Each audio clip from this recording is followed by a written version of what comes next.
पितृपक्ष में भूलकर भी ना करें ये 5 काम, इन गलतियों से पूर्वज हो जाते हैं नाराज। हिंदू धर्म में पितृपक्ष का बहुत महत्व है। पितृपक्ष में पूरी श्रद्धा के साथ पितरों को याद किया जाता है और उनके प्रति आभार व्यक्त किया जाता है। मान्यता है कि विधि पूर्वक पितरों का श्राद्ध करने से उनकी आत्मा को शांति मिलती है। पितृपक्ष में पूर्वजों की आत्मा की शांति के लिए पिंडदान, श्राद्ध और तर्पण किए जाते हैं। इससे प्रसन्न होकर पूर्वज अपने वंशजों को सुख समृद्धि का आशीर्वाद देते हैं। पितृपक्ष हर साल भाद्रपद मास के शुक्ल पक्ष की पूर्णिमा से शुरू होता है, जो 15 दिनों तक चलता है। माना जाता है कि पितृपक्ष में पूर्वज कौवे रूप में धरती पर आते हैं। इस साल पितृपक्ष 17 सितंबर को शुरू होकर 2 अक्टूबर को समाप्त हो रहे हैं। इन 16 दिनों में हिंदू धर्म में पूर्वजों को तर्पण दिया जाता है। पूजा पाठ के साथ ही इन दिनों खाने को लेकर भी कुछ नियम बने हैं जिनका पालन करना जरूरी होता है। मान्यता है कि अपने पूर्वजों जिनकी मृत्यु हो चुकी है उनको नाराज करने से तरक्की में रुकावट आती है और जीवन की सुख शांति भी खत्म होने लगती है। तो चलिए जाने वो कौन सी खाने पीने की चीजें हैं जिन्हें खाने को पितृपक्ष में निषेध माना गया है।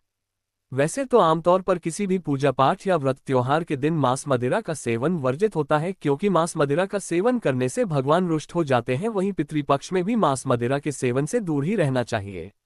इसके साथ ही इन चीजों को भी नहीं खाना चाहिए। लेकिन उससे पहले अगर आप भी चाहते हैं कि माता लक्ष्मी का आशीर्वाद आप पर सदैव बना रहे तो वीडियो को लाइक करें और कमेंट बॉक्स में जय माता लक्ष्मी जरूर लिखें। नंबर 1, जमीन के नीचे उगने वाली सब्जियां। सब्जियों में कई सारी ऐसी सब्जियां होती हैं जो जमीन के नीचे उगती हैं। इन्हें कंद कहते हैं, जैसे आलू, शकरकंद, मूली, गाजर, शलजम, चुकंदर, अरबी, लौकी, खीरा, चना, जीरा और सरसों का साग नहीं खाने की मनाही होती है। इन सारी तरह की सब्जियों को पितृपक्ष में नहीं खाना चाहिए। इसके साथ ही इन सब्जियों का भोग भी नहीं लगाना चाहिए और न ही श्राद्ध भोज में इसे किसी ब्राह्मण को खिलाना चाहिए। ऐसा करने से पूर्वज नाराज हो जाते हैं। इसके अलावा लहसुन प्याज को तामसिक माना गया है।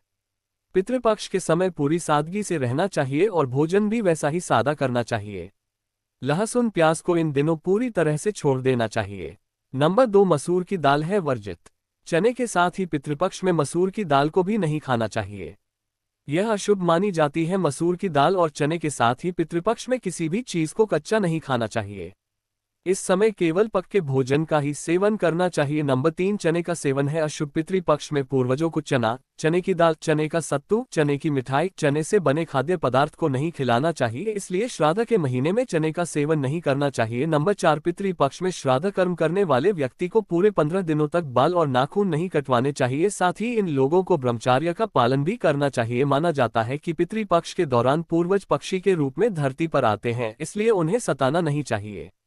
ऐसा करने से पूर्वज नाराज हो जाते हैं, बल्कि पितृपक्ष में पशु पक्षियों की सेवा करनी चाहिए। इसके अलावा पितृपक्ष में स्नान के समय तेल, उपटन आदि का प्रयोग करना वर्जित है। वहीं इस पखवाड़े के दौरान संभोग करना वर्जित माना गया है, क्योंकि इस दौरान आपके पितृ पृथ्वी पर आते हैं। नंबर 5, पितृपक्ष में किसी भी तरह का मांगलिक कार्य नहीं करनी चाहिए। शादी, मुंडन, सगाई और गृह प्रवेश जैसे मांगलिक कार्य पितृपक्ष में वर्जित माने जाते हैं। पितृपक्ष के दौरान शोकाकुल का माहौल होता है, इसलिए इन दिनों कोई भी शुभ कार्य करना अशुभ माना जाता है। वहीं कुछ लोग पितृपक्ष में नए वस्त्रों को खरीदना और पहनना भी अशुभ मानते हैं। नंबर 6, श्राद्ध कर्म के दौरान भूलकर भी लोहे के बर्तनों का प्रयोग नहीं करना चाहिए। मान्यता के अनुसार पितृपक्ष में लोहे के बर्तन के प्रयोग करने से परिवार पर अशुभ प्रभाव पड़ता है। इसलिए पितृपक्ष में लोहे के अलावा तांबा, पीतल या अन्य धातु से बने बर्तनों का ही इस्तेमाल करना चाहिए। चलिए अब जानते हैं पितृपक्ष में क्या करें। नंबर 1, पितृपक्ष में सबसे पहला काम है अपने पितरों को स्मरण करना। नंबर 2, पितृपक्ष में आप अपने पितरों को 2 तर्पण करते हैं, तो इससे पूरे पक्ष में आपको ब्रह्मचर्य के नियमों का पालन करना है। नंबर 3, जब भी आप पितरों को तर्पण करें तो पानी में काला तिल, फूल, दूध, कुश मिलाकर उससे उनका तर्पण करें। कुश का उपयोग करने से पितर जल्द ही तृप्त हो जाते हैं। 4, पितृपक्ष में आप प्रत्येक दिन स्नान के समय जल से ही पितरों को तर्पण करें, इससे उनकी आत्माएं तृप्त होती हैं और आशीर्वाद देती हैं। नंबर 5, धार्मिक मान्यताओं के अनुसार पितृपक्ष के सभी दिन पितरों के लिए भोजन रखें। वह भोजन गाय, कौवा, कुत्ता आदि को खिला दें। ऐसी मान्यता है कि उनके माध्यम से यह भोजन पितरों तक पहुँचता है।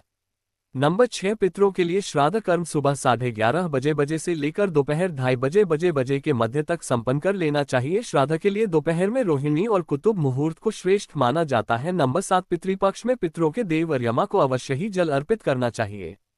जब ये प्रसन्न होते हैं तो सभी पितर भी प्रसन्न और तृप्त हो जाते हैं। नंबर 8, श्राद्ध पक्ष में पितरों के निमित्त करने के लिए 5 प्रकार के दान बताए गए हैं। ये है गौदान, अन्नदान, वस्त्रदान औषधि दान और स्वर्णदान। इन 5 प्रकार में से कोई भी एक प्रकार का दान पितरों के नाम से किसी जरूरतमंद या ब्राह्मण को दान देना चाहिए। पंचमी, अष्टमी, नवमी, चतुर्दशी, अमावस्या, पूर्णिमा को पितरों के नाम से गरीबों जरूरतमंदों को भोजन करवाएं। नंबर 9, पितृपक्ष में नियमित रूप से भागवत महापुराण कथा का पाठ करना चाहिए। स्वयं नहीं पढ़ सकते तो कहानी सुनने जाए। पीपल के पेड़ में पितरों का वास होता है, इसलिए पितृपक्ष में प्रतिदिन पीपल के पेड़ में कच्चे दूध में जल और शक्कर मिलाकर अर्पित करें। पीपल के पेड़ में प्रतिदिन शाम के समय आटे के 5 दीपक जलाएं। दीपक में सरसों का तेल भरें। नंबर 10, पितरों के नाम से किसी वेदपाठी ब्राह्मण को भोजन करवाकर यथाशक्ति दान दक्षिणा दे करें।